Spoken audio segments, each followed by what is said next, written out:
you star as a, real-life genius writer, victim of very well-documented witch hunts. So tell us a bit more about that. Dalton Trumbo was the highest-paid screenwriter in 1947 in Hollywood. Loved being rich. He was a socialist, really. But also came from very humble beginnings and blue-collar workers, and he was fighting for the common man. He was a person who loved to express himself, both in writing and orally, and he loved an audience, and he gesticulated and pontificated, and he had a cigarette holder, and he was a very, very quirky man. Paradoxical in many ways. Didn't take care of himself at all, drank too much, smoked too much.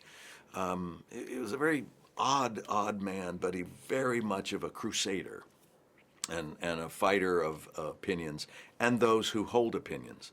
And the point of the movie is that despite what you or I may feel about someone else's political beliefs, we still have to allow that person to have their say.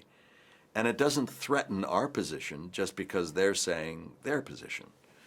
And I think that's a very enlightened place to be and a society that I want to live in. How observant were you of all the filming that was about him and all the material that's available to construct the body language, the way he spoke, the elocution, everything was so important to the performance? It was. Most people, the great majority of people would never know what he looked like or how he sounded. But for me, that helped, all those little elements helped create the character, and I did have the advantage of looking at film of him. And he was such a chain smoker that his voice was very rough and gravelly like that, and he always went into this board, and he'd light his cigarette, and he'd drink his cocktail, and he would have a conversation about it, and he'd be irascible, and he'd argue, and he'd say, "You're wrong," and he is, but all those little elements are like garments for an actor. It's like, oh, that feels good. I could wear that, and oh, that feels. And pretty soon you feel well clothed, and you can make your appearance because you have the clothing of the man, and you're wearing him, and he's inside of you, and it's easier then to present a person that you've really researched and gotten to know. On the same subject, it does depict an era in Hollywood that's quite colorful. So how much was it a pleasure and then easy to be bathing in that atmosphere? Well, it's very glamorous. You look at that era of Hollywood and the stars of that era and the mystique about it all. Behind the scenes, it's a lot of hard work. And that still holds today. A lot of fans now see red carpet and they see the finished product and that sort of thing, and dressed in tuxedos and looking groomed and all this.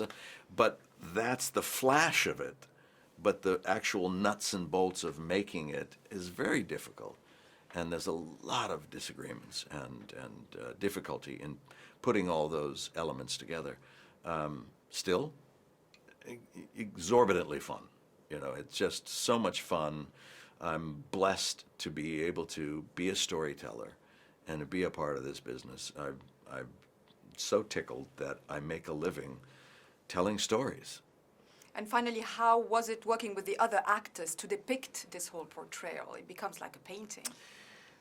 Well, it's just glorious when you hear that Helen Mirren is going to be on, Diane Lane is going to be a John Goodman, Elle Fanning, beautiful, beautiful actors who are going to join you in telling this story. It's just so great because you're playing on a level with these actors that is wonderful. Everybody brings their A game. When Helen Mirren shows up, you just, you stand taller, and